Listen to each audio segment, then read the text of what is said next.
Good morning class 11th students.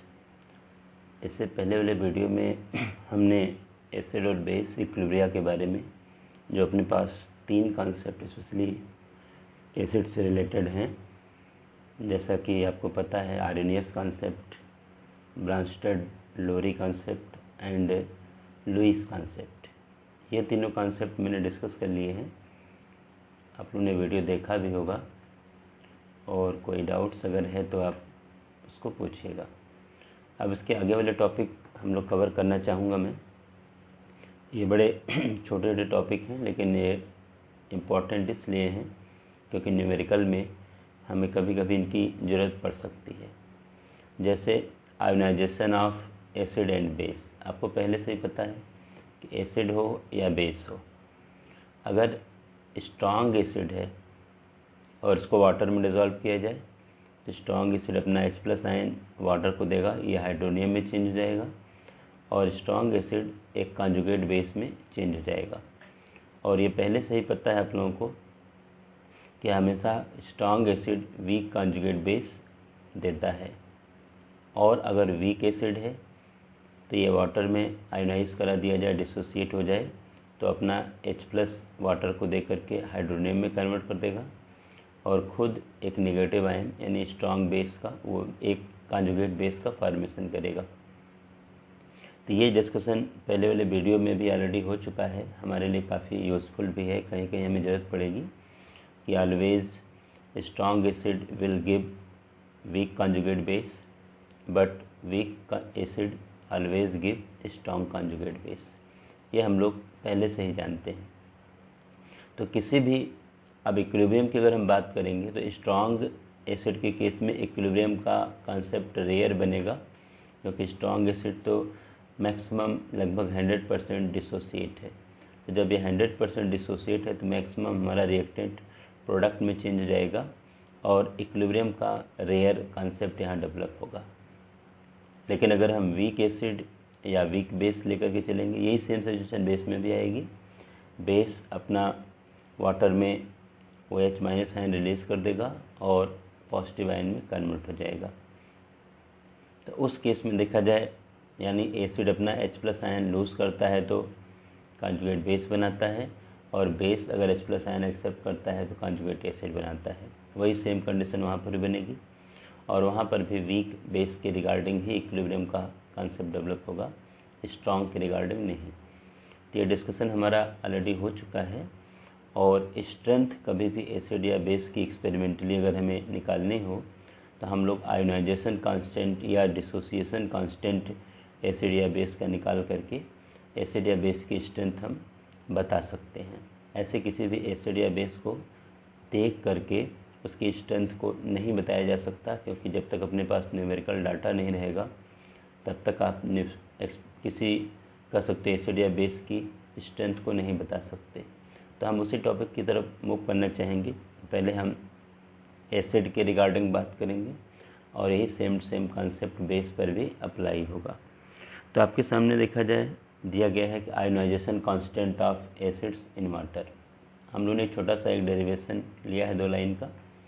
कोई भी एक हाइपोथेटिकल एसिड मैंने मान लिया है, वाटर के कॉन्टेक्ट में ले गया, जिसने अपना H+ आयन लूज़ कर दिया, और H+ आयन लूज़ करने से H3O+ आयन का फॉर्मेशन हुआ, और साथ में A- का ये कॉन्जुगेट बेस अलग हुआ। अब इस पूरे सिस्टम को अगर हम ये कंसिडर कर लें कि इक्विलिब्रियम ऑप्ट कर चुका है, तो उस केस में हम अगर इक्विलिब्रियम के लॉस को अप्लाई करेंगे तो हम लोग K = product upon reactant concentration को कंसिडर करेंगे। आपको देखने से लग रहा है कि H3O+ concentration into A- concentration upon HA concentration into H2O concentration. तो ये पूरा हमारे पास कॉन्सेप्ट है। ये मोलर कंसंट्रेशन है, एक्टिव मास है, मतलब मोलरिटी आपके सामने दी गई है। अब हम इस H2O को K के साथ ले जाएंगे, तो K इंटू H2O मैंने ले लिया = H3O+ concentration into A- concentration upon HA concentration. एक चीज़ समझाना चाहूँगा मैं, चूँकि इस प्रोसेस में वाटर हमारा कह सकते हो कि एक्सेस है, बहुत ज़्यादा अमाउंट में है, और एसिड जो हमने लिया है ये इसका अमाउंट लिमिटेड है, साथ में एसिड वीक है, मतलब जितनी एसिड ली गई है ये पूरा का पूरा आयोनाइज भी नहीं हो रही है। इसका सिंपल मतलब मैं समझाना क्या चाह रहा हूँ कि वाटर के कंसंट्रेशन में इतना कम चेंजेस होंगे इस पूरे कह सकते हैं कि प्रोसेस में, कि इसकी कंसंट्रेशन को हम कांस्टेंट कंसीडर कर सकते हैं। तो यहाँ पर हम लोगों ने H2O की कंसंट्रेशन को हम लोगों ने एक कांस्टेंट वैल्यू कंसीडर की है, और आपको देखने से लग रहा है कि एक कांस्टेंट आपने पहले से ले रखा है और एक कांस्टेंट और आ गया। दो कांस्टेंट का जो मल्टीप्लाइड प्रोडक्ट आएगा वो भी एक कांस्टेंट ही आएगा, और यही K इंटू H2O का पूरा जो प्रोडक्ट है यही Ka है, यानी डिसोसिएशन कांस्टेंट ऑफ एसिड और आयोनाइजेशन कांस्टेंट ऑफ एसिड। अब इक्वल टू वही same case H3O plus concentration into A minus upon HA concentration. Equilibrium value पर देखा जाए, ध्यान देना ये रिएक्शन इक्विलिब्रियम ऑप्ट कर लेगा। ये HA की वैल्यू जो हम नीचे कंसीडर करेंगे ये फाइनल वैल्यू होगी इक्विलिब्रियम ऑप्ट होने के बाद, इनिशियल वैल्यू नहीं रहेगी। कभी भी कहीं पर किसी न्यूमेरिकल में अगर हमें इसकी ज़रूरत पड़े तो आप ध्यान रखना कि इनिशियल वैल्यू तो स्टार्टिंग में रहेगी, उस समय इनकी वैल्यू तो जीरो रहेगी, लेकिन इक्विलिब्रियम ऑप्ट होने के बाद इसकी वैल्यू डिक्रीज़ होगी। तो जो इक्विलिब्रियम ऑप्ट होने के बाद वाली वैल्यू है वो हमें यहाँ पर कंसिडर करनी है, और इक्विलिब्रियम ऑप्ट होने के बाद इनका जो वैल्यू आएगी मोलर कंसंट्रेशन वो हमें यहाँ पुट करना है, तब हम अपने कॉन्सेप्ट को प्रॉपरली आगे बढ़ा सकते हैं। और Ka ionisation constant of acid है। अब अगर मान लो किसी एसिड के लिए Ka की वैल्यू हाई है, और Ka की वैल्यू हाई कब होगी, जब हमारा प्रोडक्ट ज़्यादा बनेगा और रिएक्टेंट कम इक्विलिब्रियम सिचुएशन में अवेलेबल होगा। तो ऐसे केस में Ka की वैल्यू हाई होगी। Ka की वैल्यू लो भी आ सकती है, वो उस सिचुएशन में आएगा जब हमारा रिएक्टेंट डोमिनेंट हो और प्रोडक्ट कम हो। मतलब क्या है कि larger the value of Ka, higher is the concentration of H3O plus and stronger is the acid.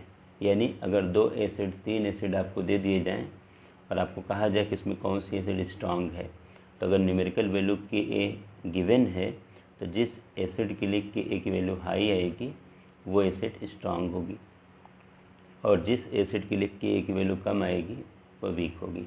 अगर आप उनको इंक्रीजिंग या डिक्रीजिंग ऑर्डर में अरेंज करना चाहो तो भी आप Ka के न्यूमेरिकल वैल्यू के बेसिस पर अरेंज कर सकते हो। तो आपको ये चीज़ समझ में आनी चाहिए। और वही सेम केस देखा जाए, हम लोगों ने आगे इसको बढ़ाया है थोड़ा सा स्पेसिफिक बनाने के हिसाब से। अगर हम एसिटिक एसिड जो हमने लिया है वीक एसिड है, आपको पता है पहले से ही, वाटर में इसको डिज़ोल्व किया गया, H+ आयन लूज करेगा, हाइड्रोनियम बना देगा और खुद एसीटेट में कन्वर्ट हो जाएगा। अगर हमने एसिटिक एसिड की इनिशियल वैल्यू C मान ली है, उस केस में H3O प्लस और एसीटेट आयन की जो न्यूमेरिकल वैल्यू रहेगी ये 0 रहेगी। इनिशियल कंसंट्रेशन है, और धीरे धीरे क्या होगा, कुछ टाइम के बाद हमारा पूरा ये सिस्टम इक्विलिब्रियम ऑप्ट कर लेगा। तो अगर हम ये मान लें एट इक्विलिब्रियम कि जो C कंसंट्रेशन मैंने इनिशियली लिया था इसमें से इसका अल्फ़ा पार्ट ये डिसोसिएट हो गया है, तो C माइनस C अल्फ़ा, ये अल्फ़ा पार्ट हमारा डिसोसिएट हुआ है। तो इसी रेशियो में देखा जाए C अल्फ़ा इनका फॉर्मेशन होगा, क्योंकि स्टैकोमेट्रिक वैल्यू सबकी 1:1 का रेशियो है। अब आपके सामने ही दिख रहा है कि हम लोग इसी पूरे प्रोसेस में इक्विलिब्रियम कांस्टेंट जो आयोनाइजेशन कांस्टेंट ऑफ एसिड है इसका रिजल्ट लेना चाहेंगे। तो Ka is equal to H3O plus concentration into CH3COO minus concentration. ये इक्विलिब्रियम कंडीशन में ही ये वैल्यू ली जाएगी, इनिशियल वैल्यू तो इनकी 0 है, अपान CH3COOH इक्विलिब्रियम वाली वैल्यू ली जाएगी, ये इनिशियल वाली वैल्यू कंसिडर नहीं होगी। तो हमारे सामने देखा जाए इनका अपने रिजल्ट रख लिया C alpha into C alpha upon C minus C alpha, जो इक्विलिब्रियम वैल्यू ऑलरेडी हमारे पास अवेलेबल है। अब इनको आपने थोड़ा समराइज़ कर दिया, C स्क्वायर अल्फ़ा स्क्वायर और C यहाँ पर हमने कॉमन ले लिया, तो 1 माइनस अल्फ़ा, एक सी कैंसिल हो जाएगा हमारे सामने, तो C alpha square 1 minus alpha हमारे सामने है। अगर हमारा एसिड वीक है तो 1 माइनस अल्फ़ा अप्रॉक्स 1 हो जाएगा, 1 के इक्वल आएगा। तो ऐसे केस में हमारे पास जो सिचुएशन आएगी K A is equal to C alpha square, तो alpha is equal to under root K A upon सी।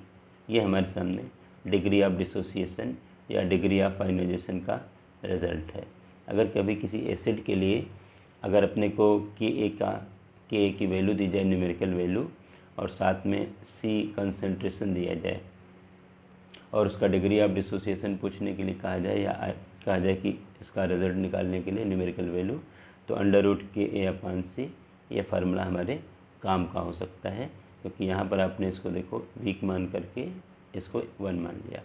अब इसी केस में अगर हमें H3O प्लस के कंसंट्रेशन की कहीं नीड है या CH3COO माइनस के कंसंट्रेशन कहीं नीड है, तो आपको देखने से लग रहा है कि सी अल्फ़ा इक्विलिब्रियम वैल्यू है। अल्फ़ा की वैल्यू यहाँ से आ गई और इनिशियल वैल्यू जो हमारे सामने थी वो एसिड की पहले से ली गई थी, तो उसी से हम मल्टीप्लाई करके इसका मोलर कंसंट्रेशन निकाल सकते हैं। ये रिज़ल्ट हमें कभी कभी किसी न्यूमेरिकल में हमें इसकी नीड होती है, तो आप लोग थोड़ा सा इसका न्यूमेरिकल करते समय ध्यान से आप करना, क्योंकि बहुत छोटी छोटी चीज़ें होती हैं लेकिन बड़े काम की होती हैं। अब हम इसके आगे अगले वाले टॉपिक की तरफ बढ़ना चाहेंगे।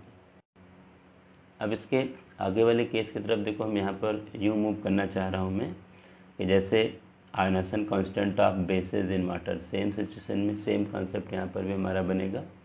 जैसे कि हम लोगों ने बेस लिया है, कोई भी बेस हाइपोथेटिकली मैंने ले लिया है, H2O के साथ कंबाइन कराएंगे तो H2O अपना H प्लस आयन इसको देगा, तो BH प्लस आयन एक्सेप्ट करके ये अपना बेस है तो कॉन्जुगेट एसिड बना देगा और साथ में OH माइनस अलग होगा। और ऐसे केस में अपने को अगर KB का रिजल्ट निकालना पड़ेगा, KB की तरफ मूव करना पड़ेगा, तो BH प्लस का active mass into OH minus का एक्टिव मास अपॉन B, जो हम लोगों ने स्टार्टिंग में एसिड के रिगार्डिंग लिया था। अब जिस किसी बेस के लिए KB की वैल्यू अगर हाई होगी तो बेस स्ट्रांग आएगा, और किसी बेस के लिए KB की वैल्यू वीक आएगी, कम आएगी, तो वो वीकर एसिड बनेगा। Smaller the value of ionisation constant for a base, weaker is the base. यानी KB की वैल्यू अगर हमें दे दिया जाए और 2-3 बेस में हमें कंपेयर करना पड़े कि कौन सा बेस स्ट्रांग है कौन सा बेस वीक है, तो बड़े आसानी से इसको आप ले सकते हो कि KB अगर हाई वैल्यू KB जिस बेस के लिए होगी वो बेस स्ट्रांग होगा, और जिसके लिए KB की वैल्यू कम आएगी वो बेस वीक होगा। अब यहाँ पर देखा जाए आगे, हम जैसे एसिड के लिए हमने डिग्री ऑफ डिसोसिएशन की वैल्यू ली थी, वैसे ही alpha is equal to under root acid के रिगार्डिंग KA अपॉन C था, बेस के रिगार्डिंग KB अपॉन C, ये वैल्यू आ जाएगी। न्यूमेरिकल रिजल्ट सब कुछ वही सेम है, इसमें कुछ भी अलग नहीं है और कुछ भी अलग से नहीं सोचना अपने को। वैसे ही अगर हम BH प्लस के कंसंट्रेशन की कहीं हमें ज़रूरत पड़े इक्विलिब्रियम वैल्यू, या OH माइनस की पड़े, क्योंकि ज़्यादातर केस में OH माइनस या इन्हीं सब की हमें ज़रूरत पड़ेगी, तो इनका जो रिज़ल्ट आएगा वो इक्विलिब्रियम मोलर कंसंट्रेशन वो C अल्फ़ा के इक्वल आएगा। अल्फ़ा की वैल्यू यहाँ से मिल जाएगी और कंसंट्रेशन इनिशियल आपको इस बेस का पहले दिया जाएगा, तो ये C अल्फ़ा का रिजल्ट निकाल करके हम OH माइनस कंसंट्रेशन या कंजुगेट एसिड का मोलर कंसंट्रेशन हम निकाल सकते हैं। तो ये छोटी छोटी चीज़ें आप लोगों को ध्यान में रहनी चाहिए, क्योंकि न्यूमेरिकल करते समय हमें इन सब की नीड ऑलरेडी होगी, तो हमें लगता है आप लोगों को डाउट नहीं आना चाहिए इन सब चीज़ों में। अब थोड़ा सा एक अगले पॉइंट की तरफ मूव करना चाहूँगा मैं, बड़ा कॉमन पॉइंट है polyprotic acid and polyhydroxy base. Polyprotic का मतलब आप समझ रहे हो कि जिस एसिड से एक से ज़्यादा H प्लस आयन लूज हो सकते हैं वो पॉलीप्रोटिक एसिड हैं, और अगर कोई ऐसा बेस है जो एक से ज़्यादा OH माइनस आयन रिलीज़ कर सकता है वो पॉलीहाइड्रोक्सी बेस है। The acid which have more than one ionisable hydrogen atoms are known as polyprotic acid. Example में आपने H2SO4 को ले रखा है, H3PO4 को ले रखा है, ये सब एज अ एग्जाम्पल कंसिडर होंगे। अब अगले केस में देखा जाए, हमने क्या कर दिया है कि H3PO4 को सेलेक्ट किया है। अब H3PO4 एक ही साथ पूरे तीनों के तीनों हाइड्रोजन तो रिलीज़ करेगा नहीं, 1H+ आयन इसने रिलीज़ किया और H2PO4 माइनस देखो यहाँ बन गया। अब इस केस में अगर हम आयोनाइजेशन कांस्टेंट ऑफ एसिड का यूज़ करेंगे तो Ka1 इसलिए क्योंकि 1H+ आयन इसका रिलीज़ हुआ है। अब यहाँ पर वही same case, product concentration upon reactant concentration को हम कंसिडर करेंगे। अभी जो हमारा H2PO4 माइनस है अभी भी 1H+ आयन और रिलीज़ करेगा, तो ये वाला इक्विलिब्रियम सिचुएशन हमारी डेवलप होगी। इसको हम Ka2 से मेंशन करेंगे जो आपके सामने है। तीसरे स्टेप में अभी भी HPO4 माइनस माइनस अभी 1H+ आयन इसके पास ऑलरेडी हैं और वो H+ आयन ये लूज़ करेगा, तो यहाँ पर Ka3 वाला रिलेशन हमारा डेवलप होगा। तो आपको देखने से ही लग रहा है इस केस में कि बड़ी सिंपल सी बात मैं कहना चाहूँगा कि यहाँ पर हमारा एसिड का मॉलिक्यूल न्यूट्रल है, तो इसने H+ आयन तो लूज़ कर दिया। इस वाले केस में अपना जो एसिड का पार्ट है वो नेगेटिव आयन है, माइनस चार्ज वाला है, तो ये H+ आयन को इतने आसानी से लूज़ नहीं करेगा। मतलब यहाँ पर फॉरवर्ड रिएक्शन रेयर जाएगा, कम जाएगा। लेकिन तीसरे वाले केस में दो हमारे पास माइनस हैं, ये तो और लेस अमाउंट में ना के बराबर H+ आयन को आगे लिबरेट करना चाहेगा, क्योंकि अब इन सब की टेंडेंसी कहीं न कहीं H+ आयन एक्सेप्ट करने की होगी। तो उस चीज़ की बात मैं करना चाह रहा हूँ। तो अब यहाँ पर देखा जाए जो न्यूमेरिकल वैल्यू आएगी वो सबसे ज़्यादा Ka1 की आएगी, उससे कम Ka2 की आएगी और Ka3 की बहुत कम वैल्यू आएगी, क्योंकि यहाँ पर ना के बराबर H+ आयन लूज़ होगा, क्योंकि दो माइनस चार्ज हैं। अब इसका H+ आयन एक्सेप्टिंग टेंडेंसी काफ़ी ज़्यादा होगी, इसलिए प्रोडक्ट कम से कम आगे जाएगा, मतलब प्रोडक्ट बहुत कम बनेगा और Ka3 का रिज़ल्ट बहुत मिनिमम आएगा। ऐसा ही सेम कंडीशन पॉलीहाइड्रोक्सी बेस के रिगार्डिंग बनेगा, वहाँ पर Kb1, Kb2, Kb3 इस तरह के रिलेशन बनेंगे और सेम कंडीशन बेस में भी डेवलप होगी। अब इसके आगे थोड़ा सा लास्ट पार्ट थोड़ा सा हम डिस्कस करना चाहेंगे, common ion effect in the ionisation of weak acid and base. बड़ा कॉमन पॉइंट है। सबसे पहले कॉमन आयन इफेक्ट का मतलब क्या होता है और यह है क्या चीज़, नाम से ही क्लियर है। कॉमन आयन मतलब आप समझ रहे हो कि सेम आयन से कुछ रिलेशन हमें बनाना है या रिलेशन हमें जानना है। हम लोगों ने क्या किया, एक वीक एसिड ले लिया CH3COOH, इसको हमने अगर वाटर में आयोनाइज करा दिया तो वही सेम कंडीशन एसीटेट आयन और H+ आयन बनेंगे। अगर उसी वाटर सोल्यूशन में एसिटिक एसिड के सोल्यूशन में अगर हम सोडियम एसीटेट को मिला दें, CH3COOH ने सोडियम एसीटेट को मिक्स कर दें, तो सोडियम एसीटेट चूँकि सॉल्ट है और ये स्ट्रॉन्ग इलेक्ट्रोलाइट है, तो ये पूरा का पूरा ब्रेक हो जाएगा, CH3COO- और Na+ का फॉर्मेशन करेगा। तो आपके सामने दिख रहा है, स्पेशली यहाँ पर देखने से ही लग रहा है कि हमारे सामने सिचुएशन क्या आ रही है कि ये जो एसिटिक एसिड भी एसीटेट आयन दे रहा है और साथ में सोडियम एसीटेट भी एसीटेट आयन दे रहा है, तो ये दोनों देखो सेम आयन है, इसी को हम कॉमन आयन का नाम देंगे।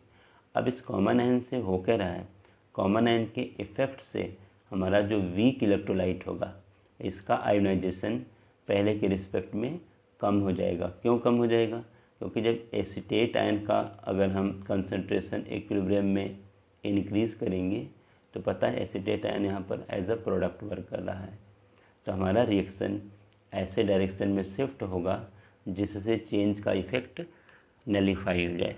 और आपको पता है कि ये रूल है जिसको हम लोग ली-चैटलियर्स प्रिंसिपल के नाम से जानते हैं, और इससे पहले ये ऑलरेडी किसी एक वीडियो में हमने इसको डिस्कस कर रखा है।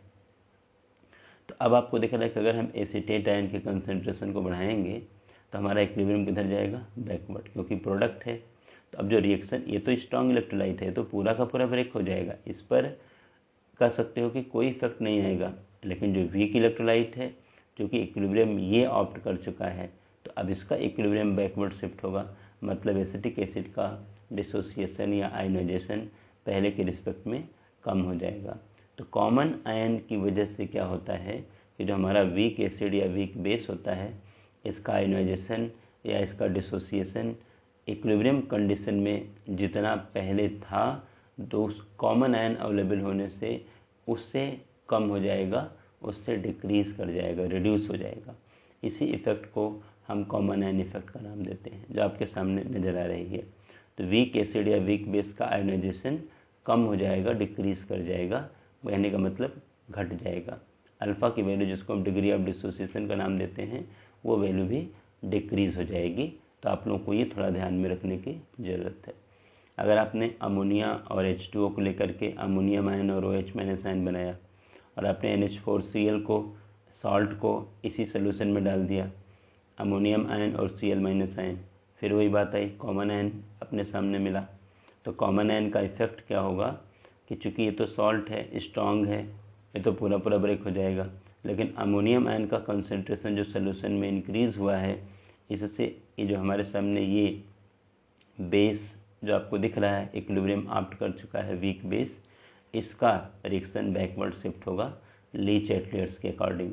जब बैकवर्ड शिफ्ट होगा तो अमोनिया का कह सकते हो कि जो H+ आयन एक्सेप्ट करने का बिहेवियर है, ये डिक्रीज़ हो जाएगा, Kb की वैल्यू कम हो जाएगी, और कह सकते हो कि इसका आयनाइजेशन या डिसोसिएशन डिक्रीज़ हो जाएगा। कहने का मतलब फॉरवर्ड रिएक्शन की बजाय बैकवर्ड शिफ्ट हो जाएगा हमारा इक्विलिब्रियम। तो कॉमन आयन हमेशा वीक इलेक्ट्रोलाइट को अफेक्ट करता है, कभी भी स्ट्रॉन्ग इलेक्ट्रोलाइट पर कॉमन आयन का कोई इफेक्ट नहीं आता है, ये हमेशा ध्यान रखना। यहाँ पर भी देखो अमोनिया और वाटर से अमोनियम आयन और OH माइनस आयन मैंने बनाया।